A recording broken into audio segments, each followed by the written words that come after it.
Hey, what's good, everybody? I'd like to welcome you all back to the Boombox Guru channel. I'm your host, LB, man. So today, we're doing a discography review on one of my favorite metal bands, none other than the mighty Meshuggah, Swedish extreme metal band, a band that's considered the creators of the style known as djent, but also a band who manages to take other elements into their sound, such as thrash metal, technical death metal, groove metal, progressive metal, avant-garde metal.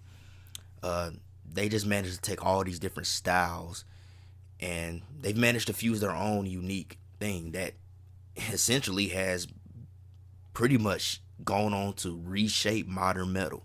Most of your new metal bands have some kind of Meshuggah in them. Just like when Slayer first came out, you know how so many bands after that had some kind of Slayer in their sound. Meshuggah's managed to do that. Most of your modern metal bands now, they got some kind of Meshuggah riff or djent style that was inspired by the band. That's just the way it is, and it's for better or for worse depending on what side you're on. I like the band. I think they're one of the most unique metal bands of all time.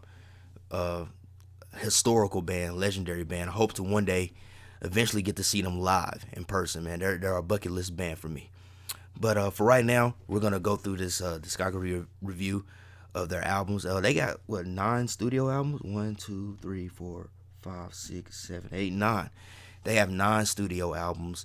They're one of those bands, one of those musical acts that have the distinction of not having a terrible record in their discography.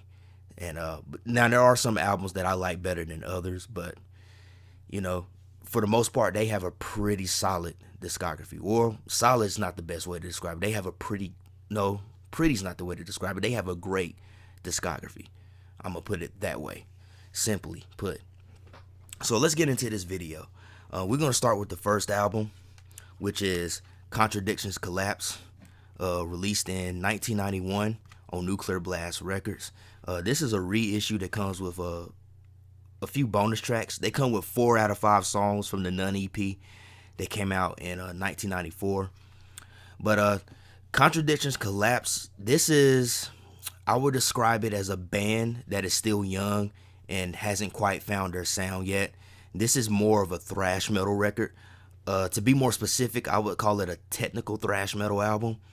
You do get slight hints on certain songs of the uniqueness of the band. Some of those jazzy guitar solos from Fredrik Thordendal. There are some songs like Greed where you kind of get like that unique groove that the band would later expound upon on later releases. Also, vocalist Jens Kidman, he also is the rhythm guitarist on this album. Mårten Hagström hadn't joined the band yet. He would join in 92. But he's also doing lead vocals and rhythm guitar. Actually, him and Fredrik were actually sharing lead vocals on this particular album.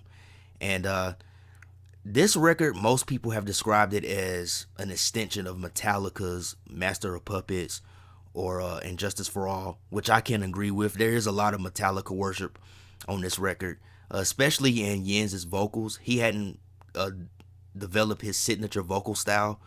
But at this point, he sounds a lot like James Hetfield. You can tell that James Hetfield was a big influence on him. And you can tell that Metallica was a huge influence on the band as a whole. But Contradictions Collapse, it's not a great, it's not one of my favorites. I wouldn't consider it to be one of their best records in their discography. It's not bad, but you're just not getting Meshuggah yet. This is the early band. They had only been together maybe 4 years at this point, so they were getting there. They just hadn't quite hit that mark yet. I mainly listened to this for the 4 bonus tracks, which are 4 songs from the Nun EP. Humiliative, Sickening. Sickening was one of the first songs I heard from Meshuggah that really made me start kind of getting into them. Ritual is one of my favorites.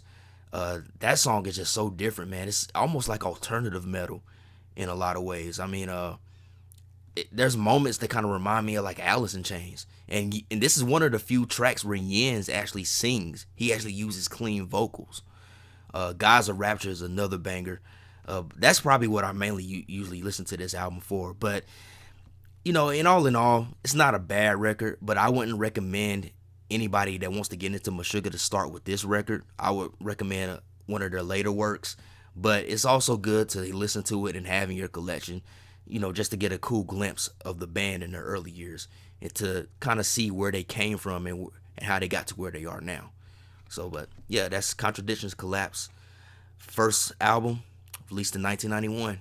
And a great cover too. I really did the cover art. Also, the original album title was supposed to have been called All This Over Greed, I believe. And they had another album cover that was supposed to go along with the title, but the record label chose this one, so they changed the album's title. But I still think that all This Over Greed would have worked with this cover. But anyway, this is their debut album by Meshuggah, Contradictions Collapse. Alright, so we're going to get into the next studio album. This came out in 1995. In between this record, Contradictions Collapse, they did the None EP. But they came with the second full-length album, Destroy, Erase, Improve, released in 1995. And I think this was the first Meshuggah album that I bought when I really started to kind of get into the band.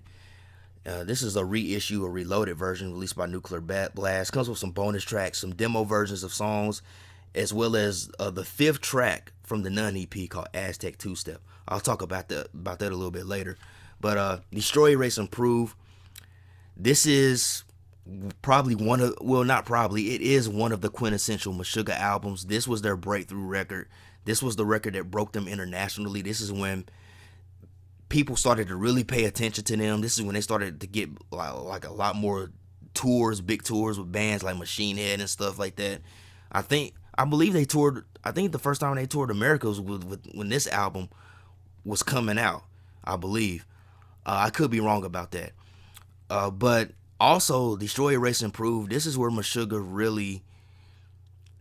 really started to get their sound. They still have the thrash metal elements from the previous record, but you can tell a big difference. The polyrhythms have come in.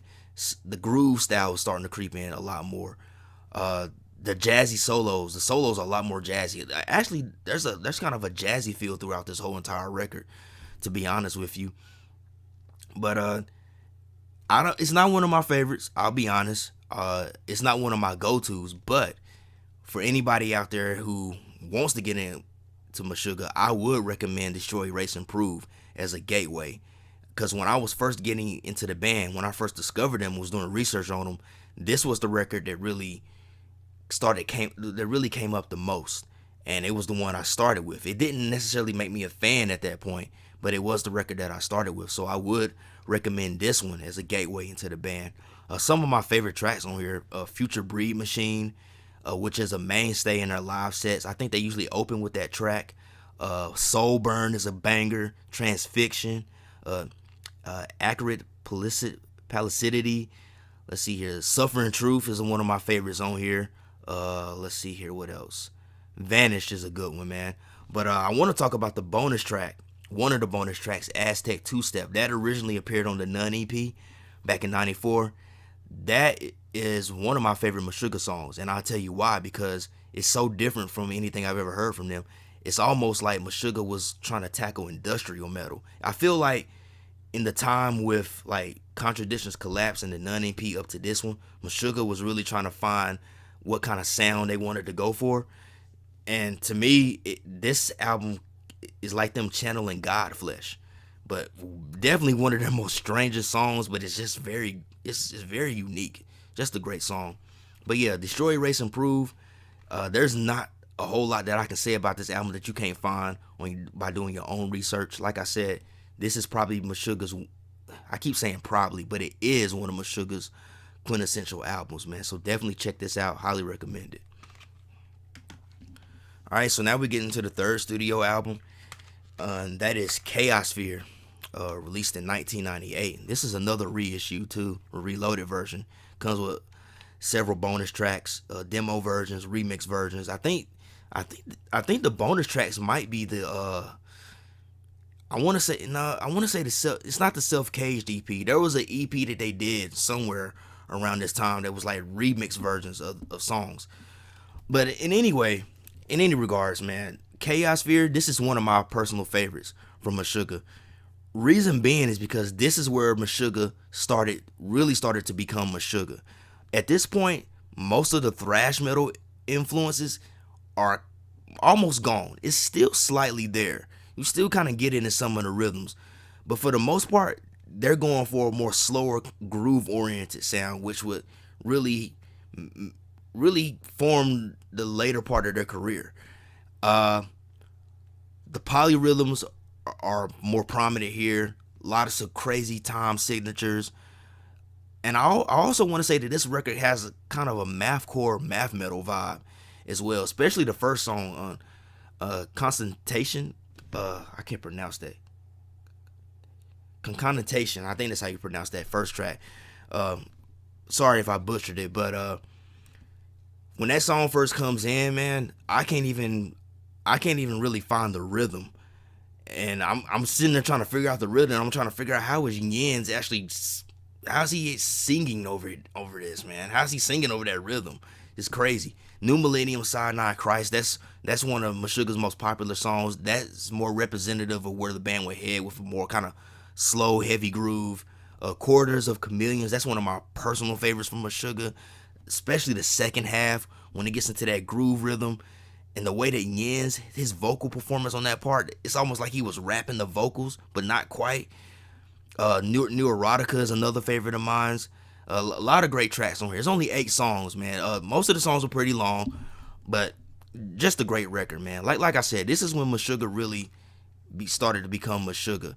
I did a video probably about a couple of years ago on my top groove metal albums, and this album actually made that list. That's how much I enjoy it. But it's a great record, man. I highly recommend it, and it's one of the many favorites by a lot of longtime Meshuggah fans. But definitely one that I would recommend too as a gateway to get into the band as well. But just a great record, one of my personal favorites, man. Chaosphere. All right, now we're getting to their 4th studio album, which is called Nothing, released in 2002. This is the OG pressing. There was also a remix version that came out, I think, in 2006, where they went back in and they redid the guitar parts, because at that point they had gotten the guitars that they wanted to use for this album originally. But I don't have that version. I'm perfectly fine with just having the OG version. Honestly, it's still a great record. You know what? I'm gonna go out on a limb and say that maybe Nothing could be Meshuggah's most influential record, because this is where their djent style really became more focused, and it really started the wave. I think a lot of those bands who fall under the djent label have named Nothing as a big inspiration to them. It's a record that when they first heard it, it blew them away. But yeah, at this point, there's really not any thrash metal influences. It's more of a slower groove metal style. Lots of interesting polyrhythms. I've even heard some people say a little bit of new metal elements creeping in. I guess in kind of like certain riffs and so forth. You can kind of get that vibe from it. But a really great record, man. I like it. I listen to it quite a bit. It's another one of my personal favorites. I'm trying to see some of the songs on here I really enjoy. The opening track, Stenga, I really did that track. Rational Gaze, another popular Meshuggah song, one of their best records. If you want to know where the whole djent style probably came from, Rational Gaze is probably the best example of that. There's a lot of bands, if you listen to that song Rational Gaze, there's a lot of bands that sound like that song now. So this song was like 20 years ahead of what's happening now in a lot of these modern metal bands. Closed Eye Visuals is a great one. Glints Collide, Organic Shadows, Straws Pulled at Random. Straws Pulled at Random is a great track, man. I particularly like the last part when the guitar solo comes in. The guitar solo is just very, how can I put it? I'm trying to think of the right word to describe that guitar solo. It just kind of puts you in kind of like a, I don't know, like a kind of a zen type fade kind of mode. I don't know. It's very calming. Yeah, that guitar solo is very calming. It's really great, but it's also kind of calming. But a masterpiece in metal, man. You know, like I said, man, so many bands sound like this whole entire album now. So this was 20 years in the making, and it's gone on to be considered one of their best works, honestly. And I agree with it, man. Really dig this record. All right, so that's what, the fourth album? Yeah. Now we're going to number 5, which is Catch 33, released in 2005. This is a 2013 reissue. And this record is very polarizing amongst the Meshuggah fan base because it's not like your typical studio record. This record is broken up into like movements. So it's basically an experimental piece, a musical piece. It's one long song broken up into 13 movements. So you can't listen to this like you would a normal studio album. You know, like a normal studio album, you listen to it all the way through a few times. Then once you get used to it, you start picking out your favorites and skipping around. You can't really do that with Catch 33. Catch 33, you gotta really listen to it as a whole to really get the full experience of it. And that's why I believe it's kind of a divide in the fan base, because you either love it or you hate it. Me, I'm not gonna say that I hate it, but I kind of fall in the middle in some ways, because I do enjoy this record, but I'm not gonna sit here and say I think it's their best work. I don't know. I think it's great though. I think it's a great record. I think the whole idea of how they really broke it down and executed this was really great, and I think it was really interesting. I've heard people compare this to like a symphony, like something that Beethoven would have written, which I think is pretty cool. Also, I believe this was where Tomas Haake, the drummer, I believe this is where he started to utilize the drum kit from Hell Software. So he didn't actually physically play on this album. He was drum programming with that software.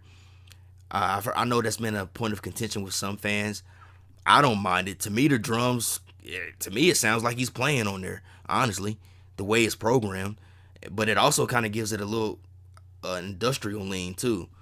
But some really good songs on here, man. I like Dehumanization. I like In Depth, the part 2. Let's see, what's that one song? Disenchantment is a great one. I like it. I like it. Again, you know, you can't listen to it like a normal studio album. You got to listen to it as a whole to really get the full experience of it. But I think it's a great piece of work. I think it's a great masterpiece. Is a better word for it. It's a great masterpiece, and I think it was a good idea for the band to do that. You know, it kind of puts extreme metal kind of in a more sophisticated realm, so to speak, man. That's the way I look at it, man. But I like it. I made a post about this before I bought it on my Instagram, as well as in the Headbangers group that me and a few friends run on Facebook. And I asked people what were their thoughts on this album. Should I get it? And people were like, yeah, man, heck yeah, you need to get that. That's one of their best works, man. That's a great record, man. That's my favorite Meshuggah. So I bought it, and I like it, man. I enjoyed this record. Wouldn't recommend you starting with this album, though. If you're new to Meshuggah, I wouldn't recommend starting with this record. I would recommend one of the ones I've just mentioned, or even some of the ones after this, and then maybe go back to that. I don't think this would be the best record to start out with, because you might get the wrong idea. It might not get you into the band. It might put you off of them. So I would recommend one of the ones I've already talked about, or even some of the ones afterwards. All right, so now we're getting to the sixth one, right? 1, 2, 3, 4, 5. Yeah, the sixth one. Obzen, released in 2008. This is the full cover right here. Yeah, so I know a lot of you out here know Obzen. You don't even have to be a Meshuggah fan to know this, because it has their biggest song on here, which is Bleed. Yeah, Bleed has gone on to be Meshuggah's biggest song. People are still doing reaction videos to Bleed. There's still people doing drum covers videos to Bleed. That's how huge that song is. And it also helped to arguably bring the djent movement to more mainstream, I would say. Yeah, Bleed did a lot. I think Bleed actually broke Meshuggah over here in America. I think most people over here in the States know them for Bleed. There might be a few older fans that know them from their prior works, but I think most people over here know them for the song Bleed. At least people probably around my age group and younger. That's what they know. But outside of Bleed, I think this is a good record. It hasn't really been one of my go-to Meshuggah albums, although I do think that it is a great record. But the more that I listen to it, especially recently when preparing for this video, it's starting to creep up into one of my favorites. I'm starting to pick out a lot of songs here that I really like, that are really starting to become like favorites of mine. But you know, the album opener, Combustion, man, that's one of the best album openers I've ever heard. I mean, that song right there itself just sets the tone of the record. A very fast-paced, intense song, very heavy. Electric Red is a banger. See, Bleed, I've already talked about. Obzen, the title track, going back to more that kind of slower groove style, but very heavy, intense song. Pineal Gland Optics has actually become one of my favorites on here. Another great one. Of course, the last track, Dances to a Discorded System, is one of the best Meshuggah songs of all time. I can't really explain that song. You just got to go listen to it. That's called Dancers to a Discordant System. Go on YouTube and check it out. There's also an awesome live performance of that song that is, man, it's just amazing. But yeah, not quite yet become one of my favorites, but it's getting there. I think the more that I go back to this record and start listening to it, it's gonna be in my favorites. It's gonna be in my Meshuggah go-to list. But I honestly would recommend this as a gateway album into Meshuggah, because I mean, especially if you're an American, man. I mean, if you're like half a metalhead, you probably know the song Bleed. So that's a start right there for you, and it's on this album. So yeah, Obzen, great record. And also the title was supposed to be a combination of the words obscene and zen, and it's supposed to mean something to the effect of how society has formed a zen of the obscene. I guess basically become numb to like the obscene things that are happening out here. So a bit of a social critique commentary on that, which is something that Meshuggah does in a lot of their music lyrically. All right, so next album, see, 1, 2, 3, 4, 5. 1, 2, 3, 4, 5, 6. All right, 7. We on 7 now. Colossal, released in 2012. Y'all might not can see that cover that well because it's a bit dark. I'm gonna take it out, show it to you. Yeah, that's the cover. If you still can't see it, you can definitely look it up and get a better picture of it. Yeah, 7th studio album, and I think that this is probably one of Meshuggah's most underrated records. I personally think it's one of their best. It's one of my personal favorites. I don't know why most fans seem to don't like this record.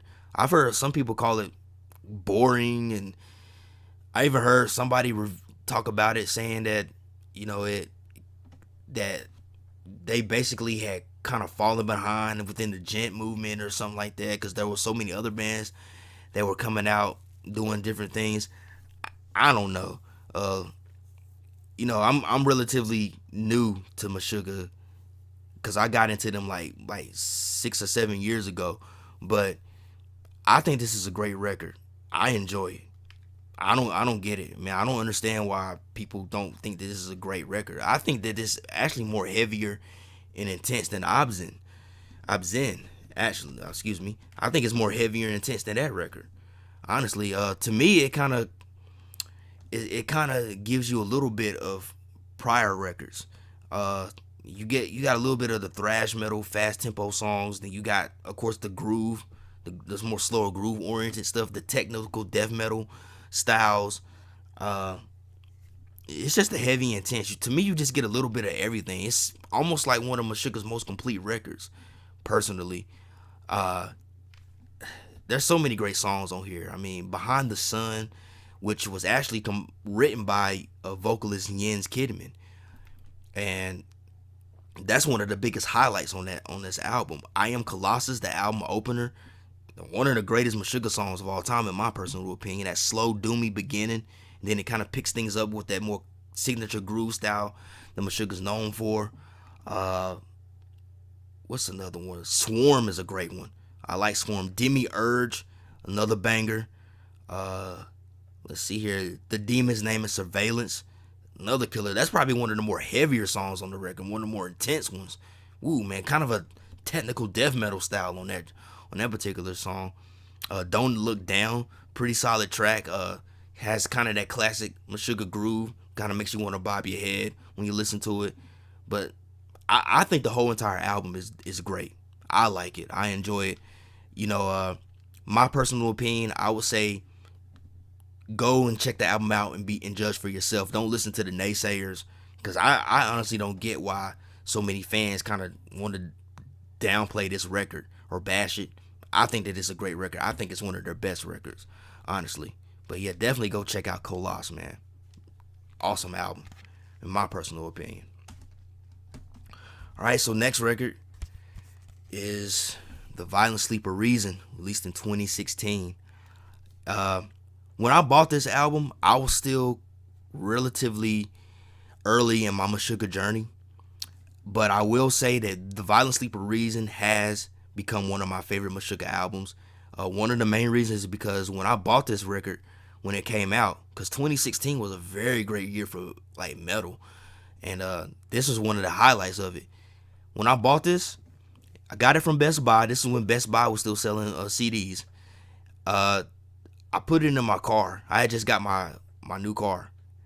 Put it in the CD player, and as soon as Clockworks came on the way home, I don't know, something just clicked with me like, whoa, this band is great. This band is awesome. So I credit The Violent Sleep of Reason for making me a fan of Meshuggah.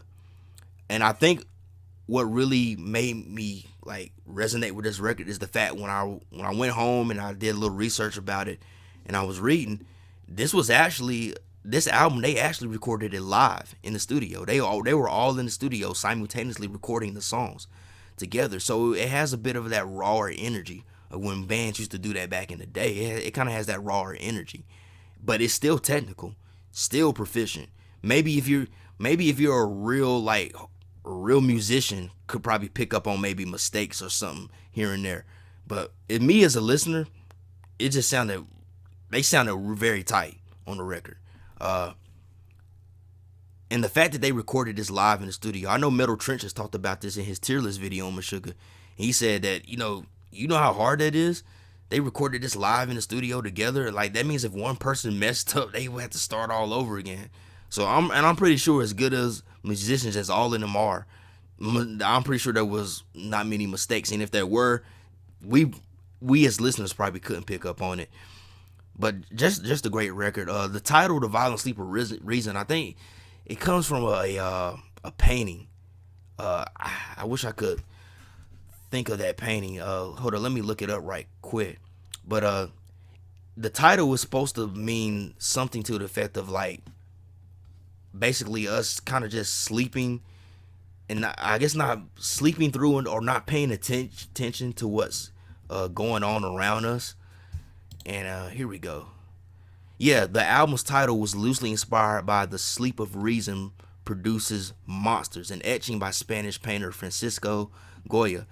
The album's title and lyrical themes are a commentary on terrorism, extremist views on ideas, religious dogma, and the violent implications of being asleep, so to speak, or not reacting to what's going on in the proper way. Yeah, so that, yeah, I was close, and I was close in what I said. But yeah, that's what the title means. I like this record, man. I think every song on here is great. I've heard a lot of fans, because the critics really dug this record. They really dug it, but a lot of the fans, some of the fans kind of hated it. Not hated it, but they were kind of like, this album's kind of mediocre. It's not as good as the other ones. I don't know what they're hearing.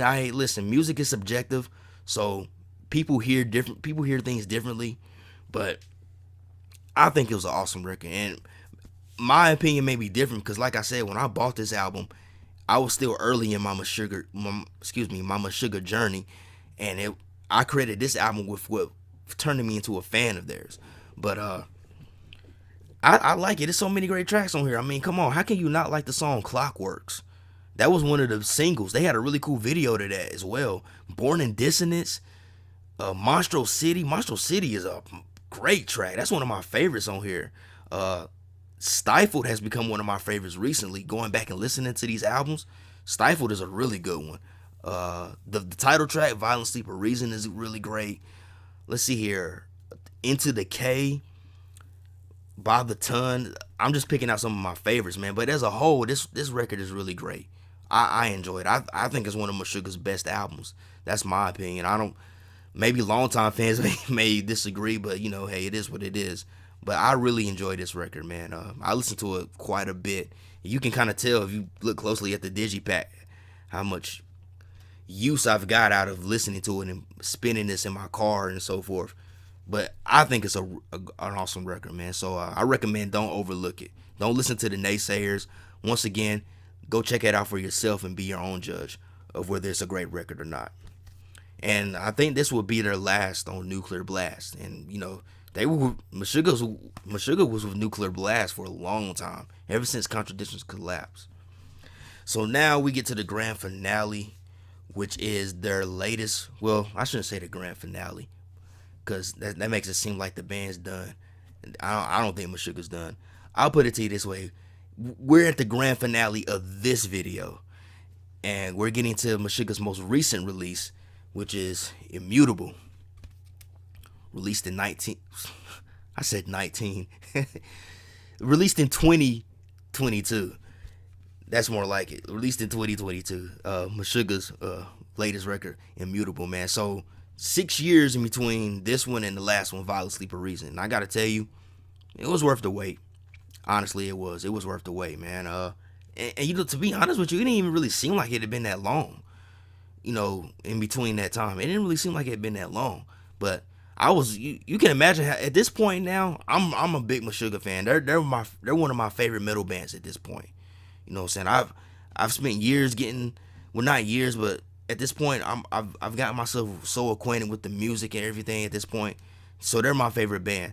So when I seen them post on Instagram, them working in the studio, I think this was around like 2020, in the midst of the pandemic and everything. I was like, oh man, Meshuggah's back in the studio. I was excited. I was like, man, I can't wait. And then they started posting the videos for songs and the album artwork. I was like, oh man, we getting close. Then they posted the release date. Actually, they did all that. Then they started doing the videos when it started getting close to the release date.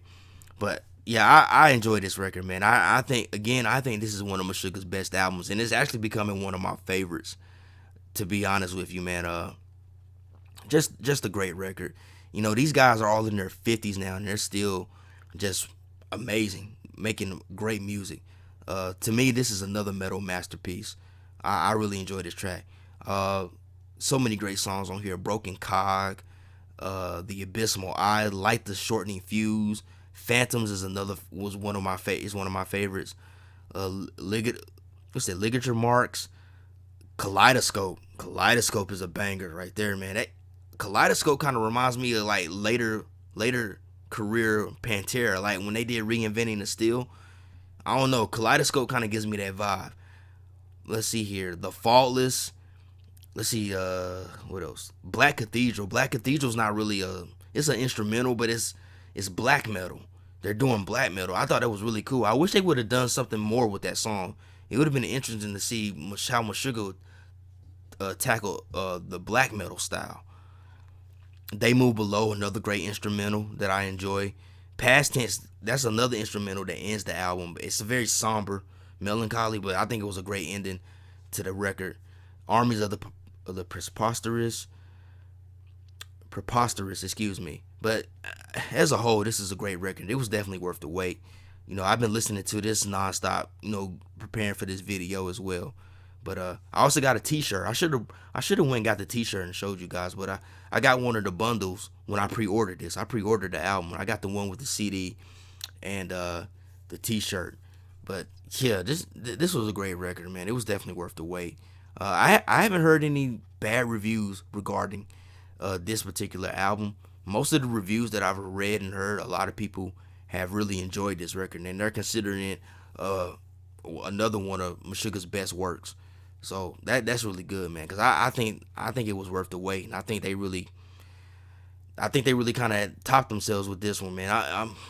It's kind of got me wondering what they're gonna do after this, cause I don't know, but I was just very excited. I was pleased with what I heard when I got this album, man. But great record, man. Definitely go check it out if you haven't heard it already. All right, so that's it for this video. That was my discography review of one of my favorite metal bands of all time. That is Meshuggah, man. Swedish extreme metal band. The godfathers of djent, if you want to call them that. But to me, they're just one of the most unique and most iconic metal bands of all time, man. I don't think there's any metal band out there that sounds like them. And look what they've done. They've managed to kind of reshape and influence modern metal going forward. You know what I'm saying? And a lot of what you hear, a lot of the stuff you hear a lot of these newer bands doing, Meshuggah was doing it like 20 plus years ago or 30 plus years ago. So, you know, I can't get enough of this band. And like I said in the beginning, I hope to one day see them live. They don't never come to my state. They always go to like a state or two close by. But I'm hoping one day they'll come to my neck of the woods to where I can go see them live. Or maybe one day I'll just have to buckle down and just travel to the nearest place where they come. But hope you guys enjoyed this video. If you're somebody that's never listened to Meshuggah, hey, you can go and check out some of these recommendations that I have. If you're somebody that wanted to get into Meshuggah, I hope you come across this video and check out some of these recommendations. It's definitely one of the greatest metal journeys out there to get into this band. I hope you guys enjoyed this video. Hope you liked this video. If you did, please hit that thumbs up and give me a like. It helps with the algorithm. Also, be sure to hit the subscribe button and tap that bell. That way you'll be notified whenever I drop new content. I want to give a huge thank you to everybody that subscribed to the channel, everybody that's been watching the videos, showing your support. I truly appreciate it. And as always, hope everybody has a blessed day, a blessed week, and love, peace, and music. Peace out, y'all.